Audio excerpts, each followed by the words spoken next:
for the first time. The first time in Alamo Audible history, we are doing a live pod. Pretty excellent. And yes. All right. Looks like it worked.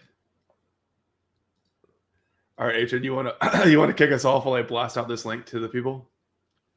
I would love to kick us off. We, of course, are doing our immediate reaction, not the morning after, not the day after, the right after the game, immediate reaction to talk about UTSA's astounding complete performance in the 44 to 24, no, 44 to 36, almost 44 to 24, but a 44 to 36 win over the Memphis Tigers, despite being outgained by 108 total yards of offense, despite getting 0 points on 2 turnovers. UTSA has the most complete game that they've played all season long and was just absolutely stellar today. And really, Owen McCowen. Golly, what a pleasure it is to watch that kid play quarterback. Yeah, this game was Owen's game, 100%. I mean, defense was incredible, especially in the second half, but some of the plays that Owen made in this game and some of the plays that he didn't make were just phenomenal. We're seeing the growth of a young quarterback in front of our eyes, and to know that we're going to get several more years of him in navy and orange or in all black if they stick with these uniforms. Maybe they should. I don't know. But it's super exciting. And there were just so many plays too, again, week after week that, the ball hits the receivers in the hands. They can't complete the catch, right? Or guys have the opportunity to cut after their route and get open and they don't take it, or they're just not in sync, between receiver and quarterback. So, we haven't even seen the ceiling yet, which is really exciting. Owen was so accurate. He was so smart, protected the football. Maybe 1 or 2 kind of shaky, questionable passes, but for the most part, he was so clean through tight spirals, and did a great job in the pocket. I felt like when he had time to sit back there, he really gathered himself, developed a platform, and delivered strikes downfield. And you pointed this out to me as well, but there were some plays where he had a blitzer on his blind side, and earlier in the year, he definitely would have taken a sack on that, or he would have seen it too late. In this game, he was able to recognize that blitz and kind of feel it, even though he can't see it, and either step up in the pocket, throw the ball away, roll out, whatever the appropriate response was. So for us to see that kind of growth and those things that are difficult for quarterbacks to pick up was super exciting, super awesome. So I'm so stoked for Owen. He has deserved at least 2 or 3 other wins this year that the rest of the team wasn't able to do their part. I've mentioned that on a couple episodes that Owen should be a hero at this point for leading these comeback wins, and hasn't played out that way. So for him to finally get his moment on ESPN2 against a 7-1 opponent is really phenomenal. Couldn't be happier for him. Oh, unbelievable. 7-1 and ranked 25th according to the coaches poll, maybe not the AP poll, and so you didn't see the 25 on the ESPN scoreboard, but 25th according to the coaches poll, the preseason favorite to win the American Athletic Conference. And the maturation of Owen McCowen, yes, Jared, because this is not close at all to his highest output stat wise, but it was by far his most impressive game. Yeah, dude, that Memphis secondary is so good. There are 2 cornerbacks are some of the best that UTSA will see all year. And, the fact that guys were able to get open, Owen was able to avoid the turnover, phenomenal stuff. So it's 20 for 37, 280 yards and 4 touchdowns, a 0 interception game from Owen McCowen. He throws a beautiful ball, Jared. Just the natural talent that he has as a passer, as a quarterback, is phenomenal. But his ability to read the defense, to react appropriately, because we saw him earlier in the season kind of really get tight and freeze up. But the game is clearly slowing down for him. It's really, really slowing down, and he's now able to make those right decisions, those right reads. Broken plays he's saving. He threw the ball away a couple of times, which he wasn't able to do earlier in the season on those broken plays. Just phenomenal stuff from Owen, man. Big shout out. The second thing that we've got to highlight, 5 penalties in the first quarter, 2 penalties in the second quarter, 7 penalties at halftime, and then, Jared, not one single more. And that's why they won, Adrian. That's why they won. Completely cleaned it in the second half. And all of those egregious penalties were happening on the defensive side of the ball in the first half. Mm-hmm. Defense cleans it up completely and has a tremendous second half. And it's really a tale of two halves, right? Because the offense during the first half, the defense during the second half. Two fourth down stops. You got to talk about these tight ends, man. Tight end you, baby. What was that, 4 touchdowns? Tight end you. I guess it was Acho who made the claim of tight end you. Dude, look, man, got 3 absolute studs at the position in Houston Thomas, Patrick Overmeyer, and Dan Dishman. These guys get downfield. They were wide open on all of their catches. Mm-hmm. I mean, like these guys, there were a couple really impressive catches. Like there were 1 or 2 from Dishman, but for the most part, I mean, these guys were streaking downfield. Yeah, they got schemed open. Around them. They got schemed open. Like those plays were designed to get a tight end open. And, last week, I can't remember if it was our bonus episode or the main one, but, we talked about how we felt like UTSA's offense was struggling because they were trying to be a team that they're not. You know what I'm saying? Like they get down into the goal line and like, we really want Kavorian to get to the end zone. We're going to feed him the ball 4 times in a row, right? And I saw that change in philosophy this week where they really did that self-reflection that should have happened earlier in the season, but they're like, okay, we know we've got these big, reliable tight ends that can catch the football well, and we know that our receivers have struggled in crunch time, that they don't have the best of hands, so we're going to change the play design, and instead of running rub routes to get a receiver open, we're going to run a rub route to get a tight end open, right? And then you get Houston Thomas standing wide open in the end zone because not a lot of offenses do that. It was something different that Memphis probably wasn't super prepared for, and that was great to see. And the run game struggled again, but they didn't force the issue, right? They didn't abandon the run game, but they also didn't say, we're going to man up and we're going to run the ball down their throat on 4th and 1, right? There were times where we wish we could have done that, but they were true to themselves and they knew what had worked and what hadn't worked. And I thought we really saw the effects of that, of the humility from Justin Burke. I thought he called a great game, and they just ran the offense with what they've got, with the players they have, and they put their guys in the best position to make plays and pick up first downs and pick up touchdowns. Yeah, the offense was in a different sort of groove today.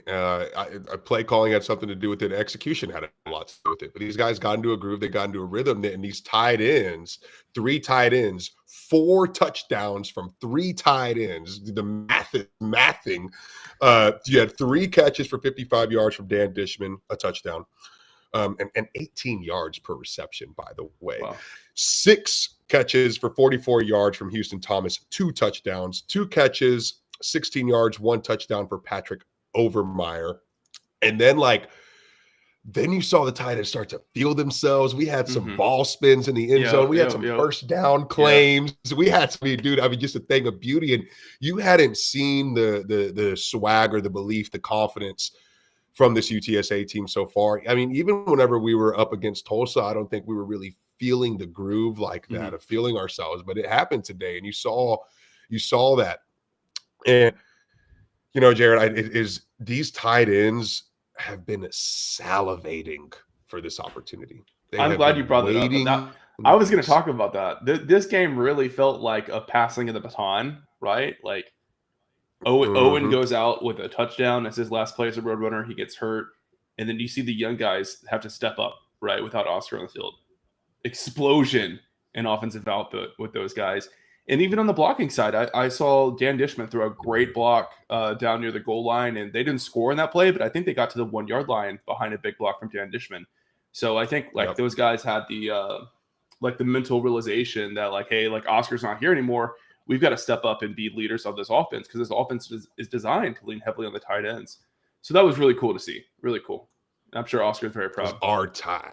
It was our time. Yeah, that's what they're saying. It's our time. Now's the time. Passing the baton, beautifully said, Jared. Houston Thomas, sophomore.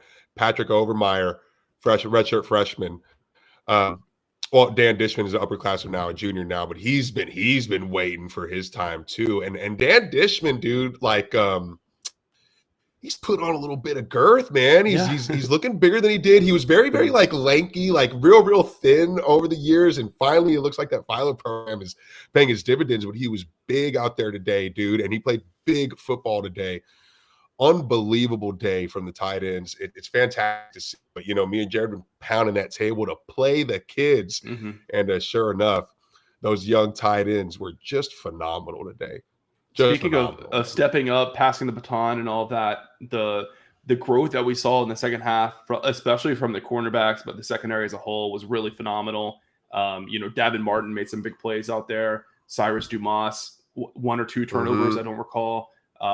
Elijah Newell struggled heavily in the first half. Didn't notice him much in the second half, which I think probably means that he improved or maybe settled in. He settled in a little bit. Yeah, totally. So it was a big moment for those guys to play against probably the best downfield passing attack in the American Athletic Conference, and they got exposed a little bit early, but they didn't let it get to their heads. They got a lot of help from the pass rush, and those guys stepped up big time. A lot of pass breakups down the stretch.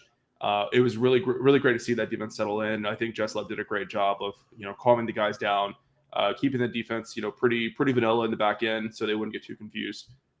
Awesome to see. I mean, because that first half was ugly. I thought Memphis was going to put a 50 on this defense, and to see them come out in the second half and get what was it, like 7 consecutive stops or something like that is really great. A thing of beauty. And yeah, I mean, it was tit for tat throughout that first half, man. I think the first quarter, every single drive resulted in points for both teams.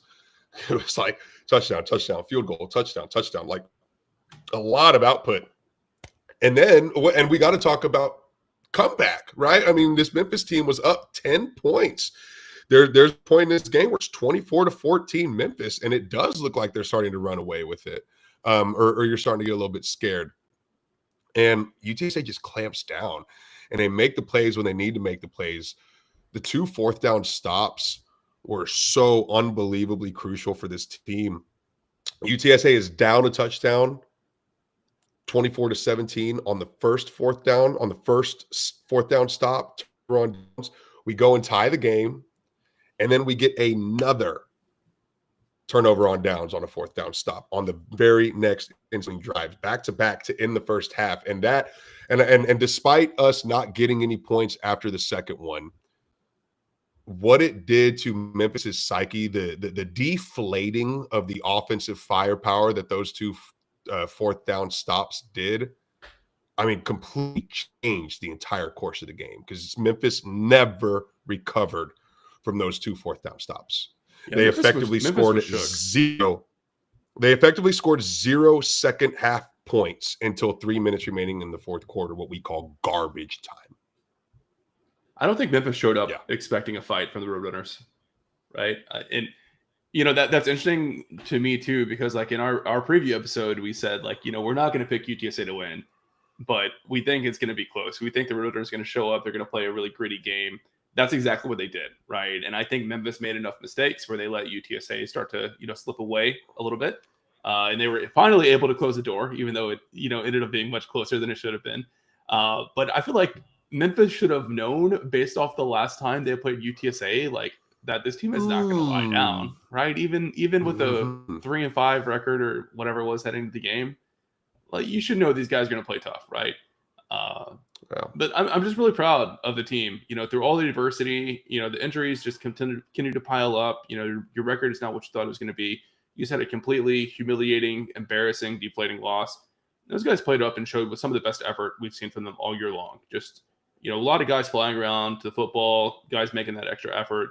So it's just great to see, right? And, Adrian, I don't know if you caught the post-game interview with Coach Traylor on the field on the broadcast, but he was emotional. I did. He almost was sobbing during that post-game interview. Like, you saw that Jeff Traylor that really loves, cares for his team so much. I mean, he is willing to die for these guys, man. And we saw very emotional Traylor throughout the game. And that's like something that I feel like we hadn't really seen from Traylor throughout these. But a couple of call instances where Jeff Traylor is about to rip a referee's head. He was running up and down the sideline. Yeah. full sprints. I mean, arms up in the air, flailing, screaming, throwing clipboards. I mean, dude, he's really, really emotionally involved out there. And then it all sort of just came together in that on-field post-game presser. And you could see it, dude. I mean, there's almost a tear coming out of his eyes. He's like kind of holding it back to a degree. He's so proud of his team. But I mean, they've been through hell this year in terms of being in their own way, not able to get out of their own way, making so many mistakes. And we just had not seen those mistakes get cleaned up, Jared, until the second half of this game here in week 9 for the UTSA Roadrunners. Those foolish, boneheaded, as Traylor likes to call them, those boneheaded mistakes, they finally stopped. And who would have thought it would have happened in the second half? Yeah, because you saw a first it's half interesting full. that the first 4 drives of the game, it's like, here we go, same old Roadrunners we've been seeing week in and week out. 2 personal foul penalties on the opening drive on defense. You give them 30 yards, they score quickly. I think there was a major drop. A ball hit the receiver. Oh yeah, it hit JJ Sparkman in the chest. Drop ball fell to the ground. Yeah. It's just all that stuff, right? There's a false start in the red zone. It's just oh my gosh, it's so aggravating. When are they going to fix this stuff? Are they ever going to fix this stuff? But then slowly over the span of the game, that stuff gets cleaned up, right? And it's interesting that it was in-game adjustment. And I don't know if that's UTSA just feeling more comfortable at home and kind of settling into the game a little bit, or if it was a coaching adjustment or what.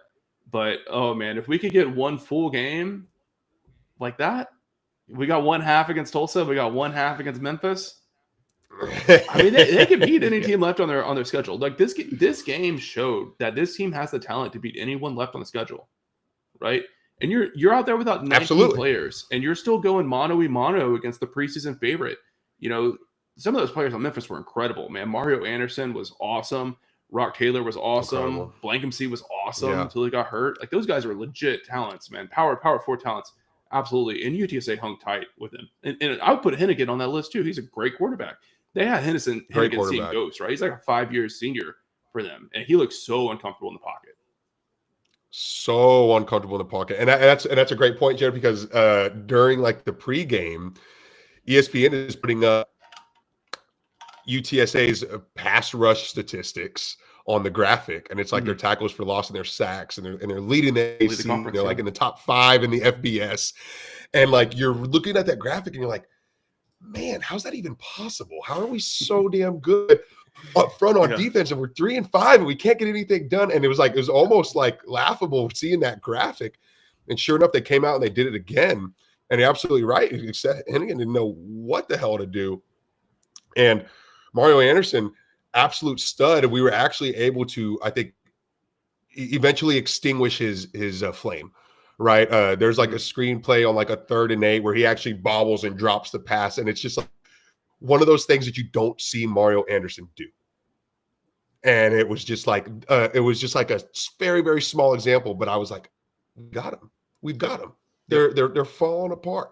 And dude, yeah, it's a game of momentum too, right? And UTSA, once they got it, they held on to it. And that's another thing that we hadn't seen. We've seen the momentum sort of swing whenever UTSA has everything going their way. They faltered that momentum, but we kept feet on the gas pedal, right? Step on their throat, suffocate them, no mercy. That's what we saw from this team. That was incredible. We still saw our mistakes from the receiving corps. There were some badly dropped balls. You mentioned JJ and Chris Carpenter had a few as well. But I also have to say Chris Carpenter had his best game of the year for UTSA, despite dropping the bread basket full Hail Mary pass from Owen McCowen. Still has 108 yards on 4 receptions and an equally as good day on special teams fielding the ball. UTSA gets a re-kick, and Chris Carpenter brings it all the way over midfield to give a starting position on the 45-yard line. Really, really just resolve from Chris Carpenter, man. And they spent a lot of time on the broadcast talking about Owen McCowen and Chris Carpenter's chemistry, growing up in the same, neighboring towns, getting a lot of work in the off seasons together, just going to the park and throwing the ball. And the chemistry was there. You could see the chemistry start to develop between these two. Yeah, I mean, kudos to Chris Carpenter, man. I think you have to give him his kudos today. Despite his couple of errors, he had his best game as a road runner. Mm-hmm. So I think it's great that UTSA goes into the bye week and they get to build some confidence in themselves. I think they have shown themselves that they can beat anybody when they play together, when they play clean. Did you see enough from UTSA to feel like they're able to beat North Texas in 2 weeks at home? Yes. Did we see enough from UTSA to beat North Texas? Yeah. I mean, we beat Memphis. We beat North Texas. Mm-hmm. Absolutely.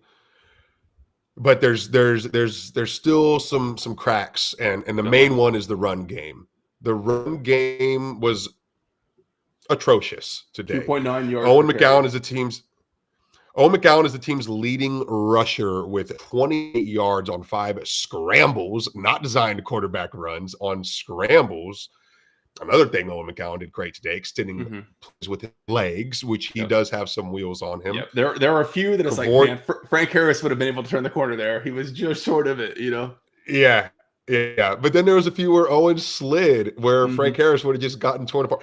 Although Owen did take a big hit on one of those scrambles. I was like, all right, that was a little too Frank Harris-esque right there. Yeah, he had a huge bruise on his temple too from that hit. Oh yeah, man. But he's a tough SOB is what he is, Jared. But the actual running back output was, again, extremely poor. Kavorian Barnes, 10 carries, 27 yards. Brandon High, 8 carries, 25 yards. Robert Henry, 8 carries, 14 yards. This is not good, Jared. In the preseason, we were talking about this running back room being the most talented running back room in the AAC. They haven't even been close to that. Yeah. It's been extremely inconsistent. And really, there was very little push overall from the offensive line. It's not like there were these big gaping holes for running backs to run through, but I feel like there were a lot of opportunities for the backs to pick up that extra 4 or 5 yards. And there were still lanes there. Right. There were still lanes there. And you know what this running back room lacks that I think the running back rooms of the prior 2-3 seasons did have is creativity. But these guys don't seem to veer off of what the play call is. They stick to that run lane. They try to follow exactly what that hole is. Whereas, you could see a Sincere McCormick, even Kavorian Barnes of a year or two ago, just kind of bounce outside and take what's available. But there are several examples of there's a wide open edge or there was a wide open lane on this side, but like the creativity or the vision to just see it and bounce that way, it doesn't happen. They're just running directly textbook to the play. And those, like you said, 4, 5, 6 yards are there for the taking. We're not getting it. We have seen a lot of that improvisation. I don't think I pronounced that right. From Robert Henry this year, but he just looked different in the backfield. He seemed like a little skittish. He kept like stutter stepping in the backfield. And then it turns out we learned after the game that he broke his thumb or dislocated his thumb in pregame warmups or something like that. In pregame warmups, Jeff Traylor casually mentioning it in the postgame interview. I was like, what? So, I mean, he can definitely play with a thumb injury, but I'm really worried about fumble concerns, right? You're not going to have this good grip on the football with a hurt thumb, regardless if it's you're carrying hand or otherwise, like, even when you cover up with 2 hands. And I'm sure Robert Henry feels that way, and that's sort of why you saw the hesitation on his legs because of the injury to the thumb. Right. You just don't trust you don't trust yourself as much as you should because you're tweaked. I don't want to drop the ball. I don't want to take that chance. I don't take the whatever, but it's bothering you. It's in the back of your head. Yeah, running backs use legs, but damn it, they also have to hold the football. And you're crazy if you don't think those two things are connected to one another. Yeah. Well, I'm hoping that they've not been playing Brandon High as much because he's been banged up, and I'm hopeful that with the bye week he can get his body rested up and ready to go. Because Brandon High is the best running back on the roster right now. You saw him put the game away with that game-winning drive down there in the fourth quarter. So that's a big key for me is like having Brandon High ready to go and being probably the main running back for this team through the rest of the year. If Robert Henry does have an injury, it's time. Play the kids. Play the kids, Jared. This team has a chance to reach 500 overall and in conference play against UNT. And it's the second time we're getting that opportunity because we could have gone 500 overall in conference play with a win over Tulsa. We fumbled that bag. we get another chance at it against UNT, and what better salvation for this Roadrunners team to go in and hand UNT a loss, get back to 500 on a Friday night on ESPN2 at home in the Alamo Dome, where we own the Mean Green. Yeah, dude. It's huge. It's huge for this team because we, despite a couple of wins that we did have, Jared, none of them were against a team that we were supposed to lose to. Yeah. How many wins? And none of them. How many wins does Traylor have at UTSA against a team with a record like Memphis had today? 7-1. I mean, he's really killed bad and mediocre teams, but these big wins have been rare. Even the conference championship wins. I mean, that North Texas team we beat kind of snuck into the championship game, right? So totally, it's a huge win for UTSA. Yeah, absolutely. The only one that really kind of comes to mind, Jared, is like the probably that WKU team that we beat in the first conference championship year. Those two wins, I get, and it was still early in the season. We beat those Memphis and Illinois teams, but I don't think they were as good as this Memphis team was. No, but yeah, you think about like the U of H game in the season opener. That's one of those that gets away, right? What a hell of a point, Jared. This is an outstanding win for Traylor's tenure here. Maybe one of his most impressive, especially if you consider all of like the intertwining storylines. Yeah, the context, how bad this team has been to come out and do it. Unbelievable. Awesome. Well, man, last thought for me, maybe we talked about this a little bit, but I'm just so impressed with the depth on this roster. To even compete in this game with the amount of injuries they've had would be very impressive, but to win it, in really convincing fashion too, just shows like how talented this roster is. It's been frustrating for me to see the narrative, kind of build across the fan base that the team's just not good enough, or they weren't able to recruit good enough players. Like I've never felt that way, and I think we're seeing now how good this team could have been if all these pieces would have fallen into place much earlier in the season. So it's like a little bit frustrating, right, to have this big win and to see it and to know what could have been this season. Because at one point I was watching this and I'm like, this is the 9-win UTSA team that we thought we're going to see all along, right? And it's a lot of the players that make the plays that in the preseason we thought we're going to be seeing a lot of playing time and making a lot of plays, and now they're just now getting their chance, right? So that's kind of frustrating. But you can't change the past. All you can do is try to send the seniors out on a good note. And ladies and gentlemen, it's going to be a November to remember. It's going to be a November to remember. We are in the mix for 6 wins and a bowl invitation. You better believe it. It is kind of infuriating that we beat Memphis today. This team should have looked like this a month ago, but you could go back and listen to every single episode this season. We have never called it a talent problem on this podcast. We've always called it a discipline problem, and a maturity problem, and a coaching problem. It looks like a lot of those things were fixed today. Really, really impressive stuff from the UTSA Roadrunners. I never doubted them for a second, Jared. Never doubted them. 2-0 triangle of toughness. Clearly the culture is still strong, baby. Clearly the culture is still strong. Yeah. And it was incredible to see as that third quarter was winding down, all those triangles go up on the ESPN broadcast from the guys that were on the field to the guys that were in the sidelines. That was phenomenal. I expect a fantastic Alamo Dome crowd in 2 weeks to go see us. It's going to be a fun one. Another ESPN2 spotlight, big rivalry game. I'm fired up. Thank you to everyone who joined the live stream, our first ever, I believe it was. I got 18 people live now from what I see in the live studio, so thank you guys. That's awesome. And don't forget, men's basketball tips off this week. First game is on, I think, the 4th. So if you're a Patreon subscriber, we already released our season preview for the men's and women's. If you're not, we'll be releasing that on Monday. So stay tuned for that and go out and support those teams as they start their new seasons. So thank you guys all so much, and we'll see you all back real soon.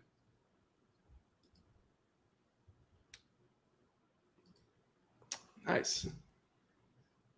Undefeated in